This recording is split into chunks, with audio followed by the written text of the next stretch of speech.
Ezekiel chapter 14, which, because of how numbers work, is directly after Ezekiel 13, where Ezekiel was in the midst of this massive vision that he's having. He's lifted up by the lock of his hair out of his house, and the Father is talking to him about false prophets and judgment.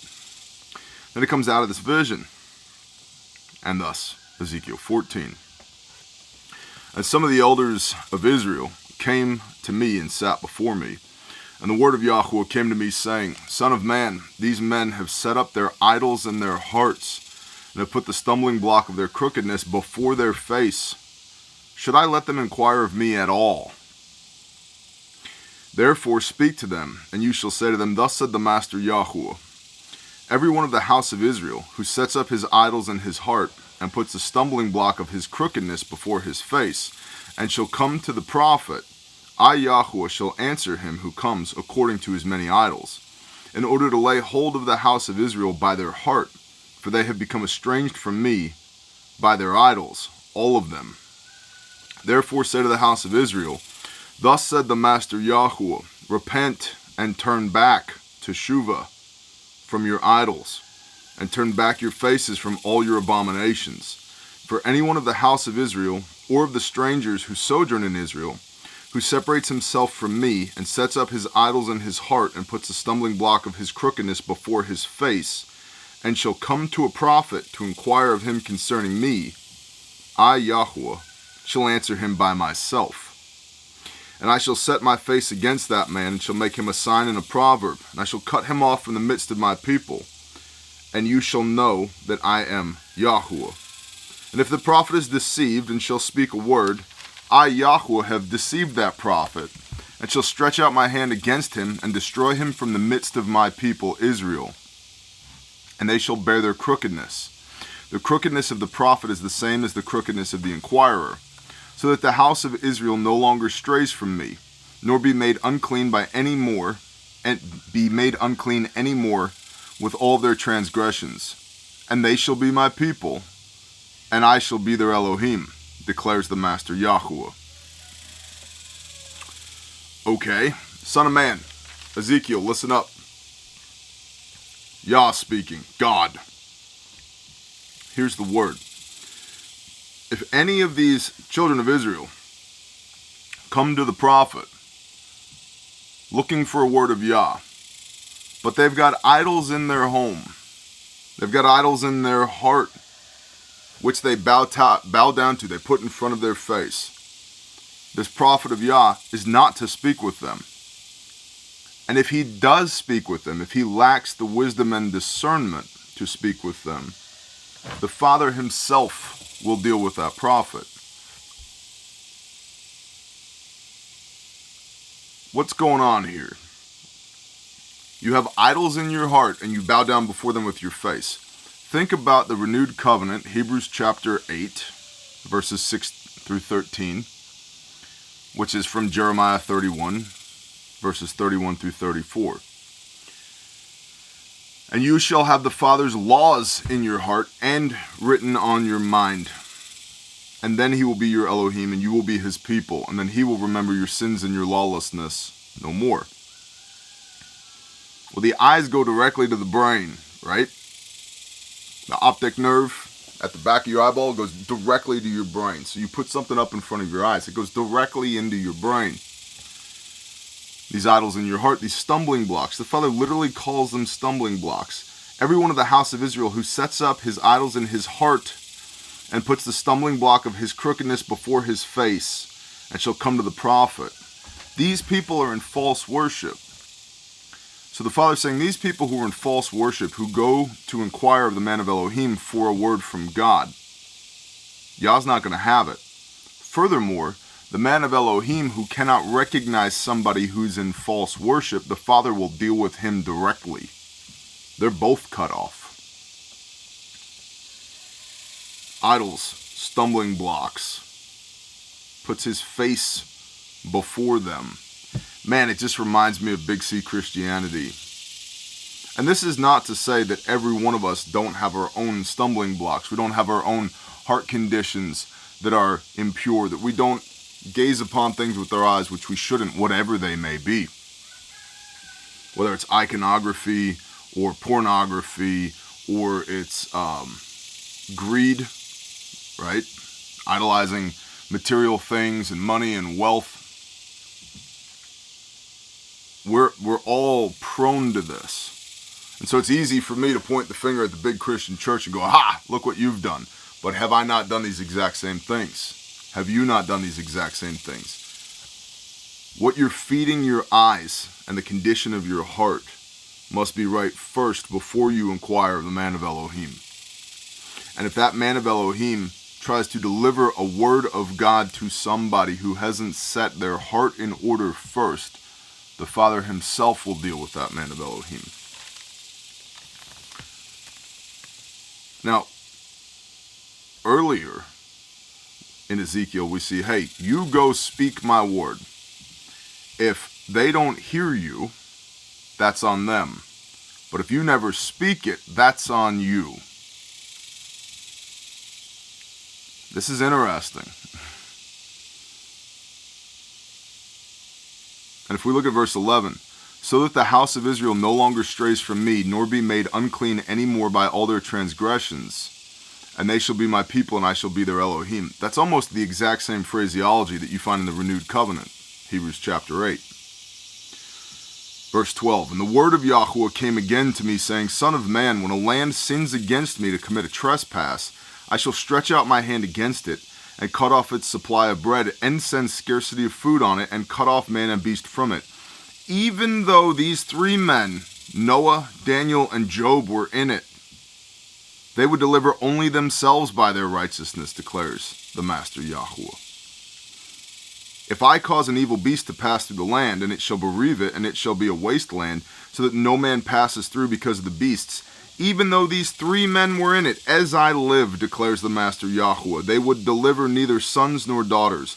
They alone would be delivered, but the land would be a wasteland.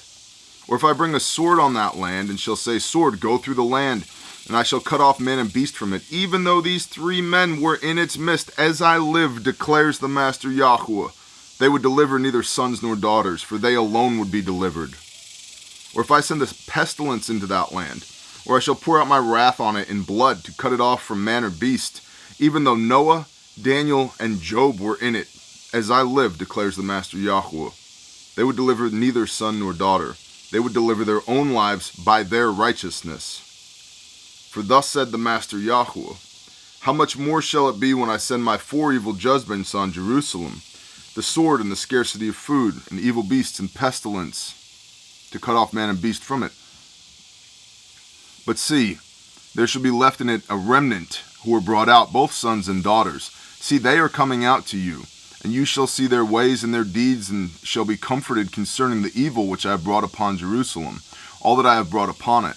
And they shall comfort you when you see their ways and their deeds. And you shall know that it was not for naught, not for nothing, that I have done whatever I did in it, declares the Master Yahweh. So Yah's bringing judgment here. And he's saying, even if Daniel and Noah and Job were in it, three righteous men throughout the Bible, if these three men were in it, their righteousness would save only themselves. But there is a remnant here that the Father's talking about. So what's happening? It's kind of what we just talked about. Son of man, go and prophesy. If they hear you, they hear you. That takes the responsibility off of Ezekiel's shoulders and puts it on the recipient of the word. If they don't hear you, that's not on you. But if you don't speak it, their blood is on your head. That's on you. Doesn't Yeshua talk about this in the Gospels? If a house does not receive you, shake the dust from your feet and move on to the next one. Hey, if they won't listen, that's not on you. You tried. Even though Noah, Daniel, and Job were in it, as I live, declares the Master Yahweh, they would deliver neither son nor daughter. They would deliver their own lives by their righteousness. Our righteousness cannot deliver anybody else. It can be the witness for others to be delivered. But at the end of an age, we stand in judgment as individuals. The only thing that keeps us from being utterly destroyed is our intercessor, Yeshua, who speaks on our behalf. He's the mediator, the go-between. Again, Hebrews 8. This is very Hebrews 8 reminiscent here. It doesn't mean don't be in the land. Don't be a righteous witness. But when that judgment comes, that judgment is individual in between you and Yah. Job's righteousness only delivers Job. Noah's righteousness only delivers Noah. Daniel's righteousness only delivers Daniel in this comparison that Yah is making. Now, Job's household was greatly restored at the end of the book of Job.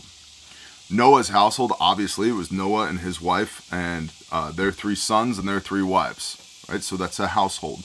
But in this example here, if Yah was to put into the midst of Israel these 3 men, these 3 righteous men of renown, their righteousness would only be accounted for themselves. They could be a witness to the other people who were there, this remnant. It's also interesting in 21, Yah says, how much more shall it be when I send my 4 evil judgments on Jerusalem? The sword, war, the scarcity of food, famine, evil beasts and pestilence, plague, right, disease, to cut off man and beast from it. Sounds very reminiscent of the 4 horsemen of the apocalypse, doesn't it? It's also very reminiscent of Matthew chapter 24, which is prophetic, pointing towards end times out of the mouth of Yeshua. Because there's continuity in this book from the first page to the last page.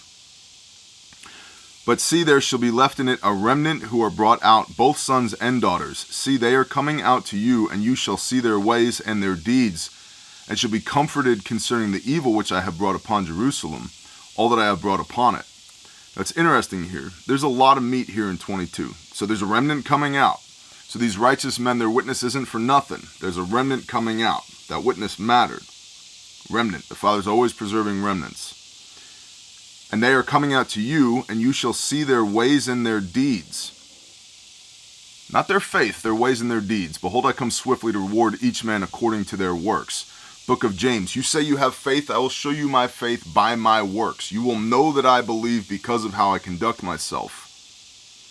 And shall be comforted. You're not alone, Yehezkel. You're not alone, Ezekiel.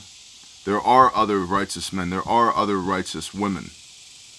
That is a real comfort that is oftentimes overlooked in this awakening that's happening, this belief in the entirety of the Bible that has been prophesied, that now people are starting to come to a completeness of understanding the entirety of the word.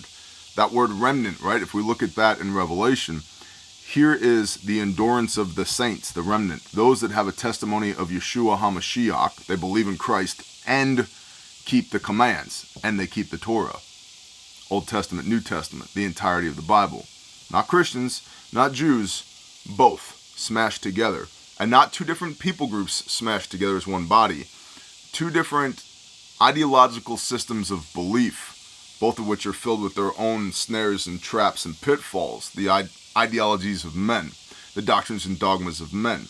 But 2 different fundamental understandings, the Old Testament understanding, the New Testament understanding. It's both. See, Yah is speaking to the house of Israel right here through Ezekiel, the house of Israel. Didn't Yeshua himself say, behold, I come swiftly. I come first for the lost sheep of the house of Israel. Yisrael, Israel. I'm coming for Israel. Same Israel that Yah is talking to here, saying there will be a remnant. How interesting. What does a remnant do? Well, here, this was in Ezekiel, this is pre-Mashiach. This is pre the time of Yeshua. But now for us in context, we go to the book of Revelation. A remnant is those that have a testimony of Yeshua, New Testament, and keep the commands, Old Testament.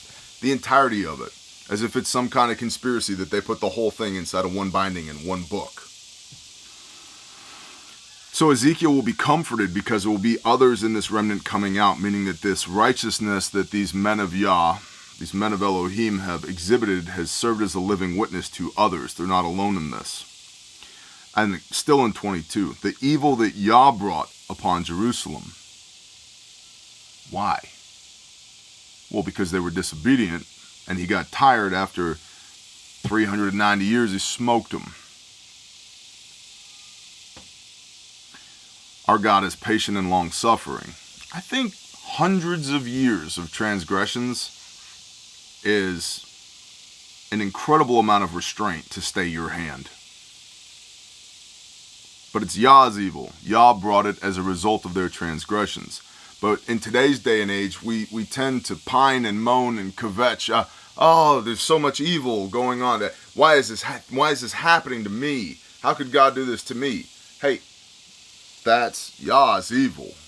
That's Yah's darkness. That's his. Read the book of Job. Is Yah not sovereign over the darkness too? Is there a lesson in this darkness that you're going through? Or do you immediately pray for it to be taken away rather than pray for the revelation of understanding that you should be gaining because of the circumstance of the evil, because of the darkness?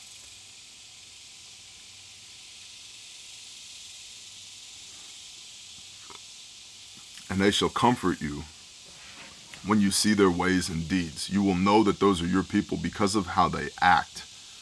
Not because of what they say, not because of what they espouse to believe, because of their ways and deeds. And you shall know that it was not for naught that I have done whatever I did, declares the Master Yahweh. And then you'll understand there's a reason why I had to do this. To have these living witnesses of righteousness, to build testimony and belief in people so that their ways will line up, their actions will line up with the way that the Father intended for them to act in the first place. And these are the remnant. And that will be a comfort to you, O son of man, Yehezkel, Ezekiel. And we'll do 15 as well because it's short. Then the word of Yahweh came to me, saying, Son of man, how is the vine tree better than any tree, the vine branch that has been among the trees of the forest? Is wood taken from it to be made into any work? Do they take a peg from it to hang any vessel on? See, into the fire it shall be given for fuel. Both ends of it the fire shall burn, and its middle shall be scorched. Is it fit for any work? See, when it is intact, it was not made for work. How much less when the fire has burned it and is scorched, shall it still be used for work? Therefore thus said the Master Yahweh, as the vine tree among the trees of the forest, which I have given for fire for fuel, so I shall give up the inhabitants of Jerusalem. And I shall set my face against them. And they shall go out from fire, but fire consumes them. And you shall know that I am Yahweh when I set my face against them. And I shall make the land a wasteland, because they committed trespass, declares the Master Yahweh.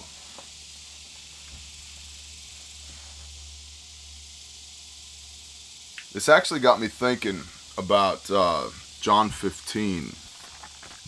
And I was reading this earlier, yesterday to be precise. John 15:5. We'll start at 1. Yeshua says, I am the true vine, and my Father is the gardener. Every branch in me that bears no fruit he takes away.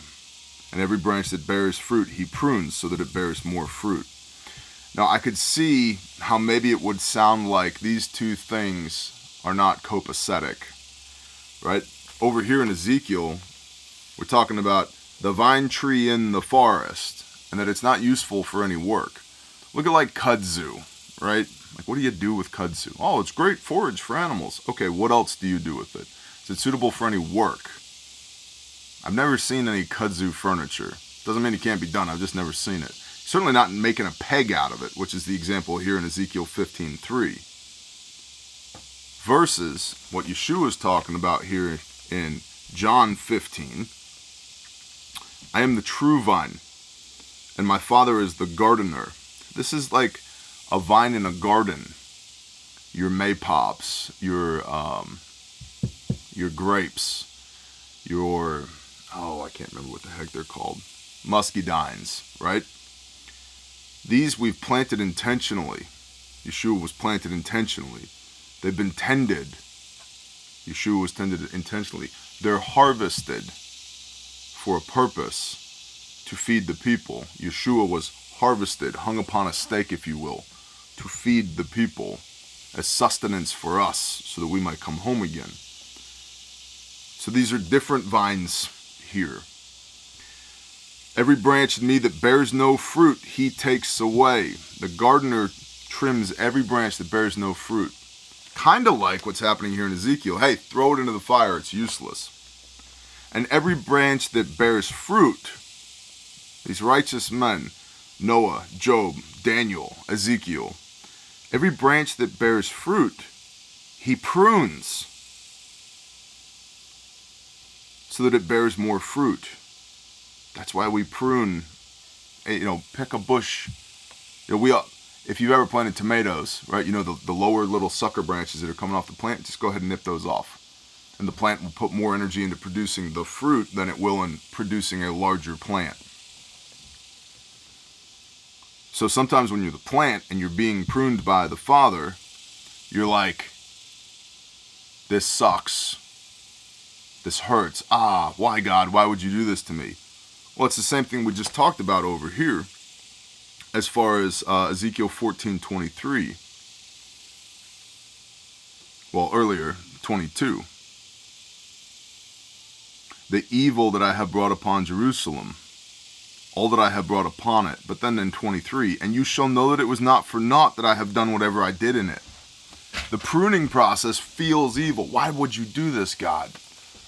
But as the excess is pruned away, the fruits are allowed to increase even more so. And when it comes harvest time, you understand why the plant was pruned. John 15:3, you are already clean because of the word which I have spoken to you. You are conducting yourself in a way that is pleasing to the Father. There's no separation of sin in between you and the Father because of the word, capital W word, that I've already spoken to you. What's the word? I'll give you a hint. It's Torah. Otherwise, how could they be clean in the eyes of God? Stay in me, and I stay in you. As the branch is unable to bear fruit of itself unless it stays in the vine, so neither are you unless you stay in me. If you think about a grapevine, if you cut the cluster of grapes in the branch that it's on, or the little vine tendril that it's on, off, is it going to produce any more fruit? No, it's all going to die because you've removed it from the source of life. Stay in me and I stay in you, as the branch is unable to bear fruit of itself unless you stay in the vine, so neither you unless you stay in me. I am the vine, you are the branches. He who stays in me and I in him, he bears much fruit, because without me you are able to do naught. You can't do anything without the source of life. If anyone does not stay in me, he is thrown away as a branch and dries up, and they gather them and throw them into the fire, and they are burned. Very similar to what's happening in Ezekiel 15. See, into the fire it shall be given for fuel. Both ends of it the fire shall burn, and its middle shall be scorched. Is it fit for any work? Not this that's been pruned, or not these useless vines that the Father's talking about in Ezekiel 15. Right into the fire. Straight to jail. Look at John 15:7. If you stay in me and my words stay in you, you shall ask whatever you wish, and it shall be done for you. In this my Father is esteemed, that you bear much fruit, and you shall be my taught ones.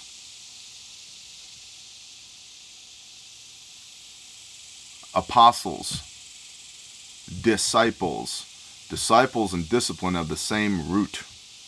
The Father disciplines, reproves, and instructs those that he loves. He destroys the ones that are useless, straight into the fire. He prunes, he disciplines, reproofs, instructs those that he loves. And every branch that bears fruit, he prunes so that it bears more fruit. Look at verse 8. In this my Father is esteemed, that you bear much fruit, and you shall be my taught ones. As the Father has loved me, I have also loved you. Stay in my love. If you guard my commands, you shall stay in my love, even as I have guarded my Father's commands and stay in his love.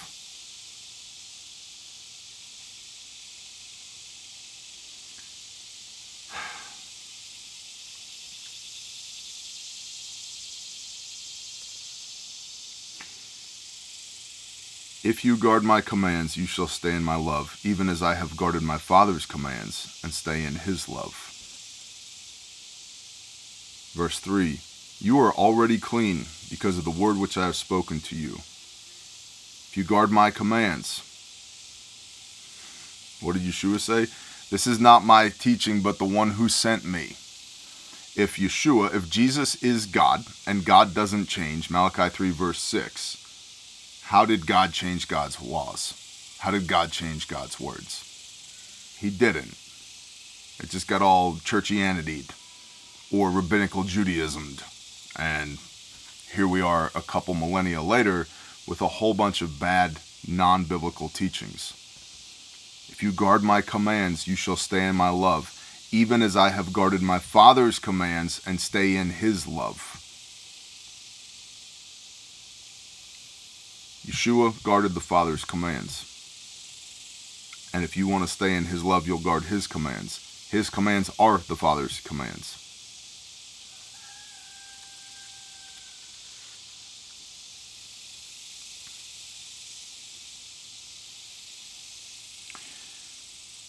You are already clean because of the word which I spoke to you.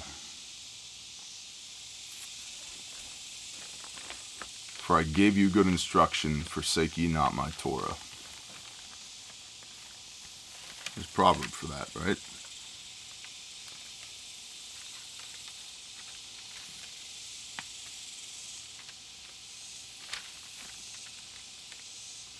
Proverbs chapter 4. Children, listen to the discipline of a father. If you guard my commands, you shall stay in my love, even as I have guarded my Father's commands and stay in his love. Children, listen to the discipleship of a father, and give attention to know understanding. For I gave you good instruction. Do not forsake my Torah. Proverbs 4. For I was my father's son, tender and the only one in the eyes of my mother. Then he taught me and said to me, let your heart hold fast my words. Guard my commands and live. Guard my commands and live. Get wisdom, get understanding. Do not forget and do not turn away from the words of my mouth. Do not leave her, wisdom, Torah, and let her guard you. Love her, wisdom, Torah, and let her watch over you. The beginning of wisdom is get wisdom. And with all you're getting, get understanding. Exalt her and let her uplift you. She brings you esteem when you embrace her. She gives your head a fair wreath and shields you with an adorning crown. Hear, my son, and accept my words, and let the years of your life be many. I have taught you in the way of wisdom. I have led you in straight paths. What does Yeshua say? I am the way, the truth, the life. Do not to enter in through the narrow gate. Do not turn to the left or the right. I have led you in straight paths. When you walk, your steps shall not be hindered, and if you run, you shall not stumble. Become strong in discipline. Do not let go. Watch over her, the Torah, the commands. For she is your life. Do not enter the path of the wrong, and do not walk in the way of evildoers. Avoid it. Do not pass by it. Turn away from it and pass on. For they do not sleep unless they've done evil, and their sleep is taken away unless they make someone fall. For they've eaten the bread of the wrongdoing, and they drink the wine of violence. Bread and wine were a sign of covenant before the communion. So who are you going to be in covenant with? The wrong? Or Yahuwah by the blood of Yeshua? But the path of the righteous is like the light of dawn that shines ever brighter unto the perfect day. The path of the righteous is like the light of the dawn. If you flip one page to Proverbs 6:23, for the command is a lamp and the Torah is a light, and reproofs of discipline a way of life. For the command is a lamp and the Torah is a light, and reproofs of discipline a way of life. Let your light shine, brother. Yup. Going back to Job and Daniel and Noah.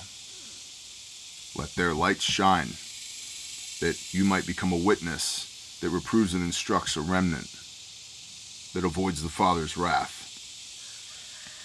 But the path of the righteous is like the light of dawn that shines ever brighter unto the perfect day. The way of the wrong is like darkness. They do not know at what they stumble. For the light shines into the darkness, and the darkness does not comprehend it.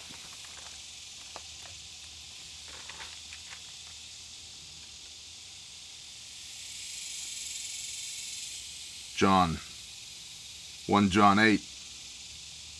He was not that light. John was not that light, but that he might bear witness of that light, Yeshua. He, Yeshua, was the true light, which enlightens every man coming into the world. He was in the world, and the world came to be through him, and the world did not know him. And the Word, capital W Word, became flesh. The Torah became flesh and pitched his tent amongst us. And we saw esteem as of an only brought forth son of a father, complete in favor and in truth. He was the true light, which enlightens every man coming into the world. Not the doctrinal BS, the true light. For your command is a lamp and your Torah is a light. Well, but Jesus did away with that. If Jesus is God and God doesn't change, how did Jesus do away with that? For the command is a lamp and the Torah is a light. Proverbs 4:18 again, but the path of the righteous is like the light of dawn that shines ever brighter into the perfect day. The way of the wrong is like darkness. They do not know at what they stumble. My son, listen to my words. Incline your ears to my sayings. Let them not depart from your eyes. Guard them in the midst of your heart. For they are life to those who find them, and healing to all their flesh. Watch over your heart with all diligence. Like Ezekiel 14 we saw, don't put idols in there. Be careful what you're feeding your eyeballs. Watch over your heart with all diligence, for out of it are the sources of life. Turn away from you a crooked mouth, and put perverse lips far from you. Let your eyes look forward, and your eyelids look straight before you. Consider the path of your feet, and all your ways are established. Do not turn to the right or to the left. Yeshua again. Turn your foot away from evil. I know, a little bird walking here in Ezekiel 14 and 15.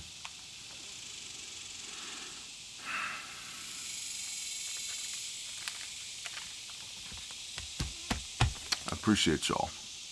Shalom.